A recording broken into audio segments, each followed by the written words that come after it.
আলাইকুম, কেমন আছেন সবাই? আজকে সুজির পিঠা বানাচ্ছি। দেখুন, শীত মানে পিঠাপুলি, আর আমার কাছে পিঠা খেতে খুব ভালো লাগে। আমার একটু ঠান্ডা লাগছে, এই জন্য বয়সটা এরকম হয়ে গেছে। ভালো ঠান্ডাই লাগছে, অনেক ঠান্ডা, গলা ব্যথা, টনসিল বেড়ে গেছে। আজকে সুজির পিঠা বানাবো, তাই ভাবলাম যে আপনাদের সাথে শেয়ার করি।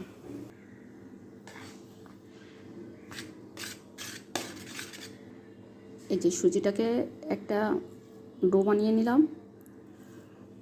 এখন এভাবে করে শুধু আপনার ডুবা তেলে দিবেন।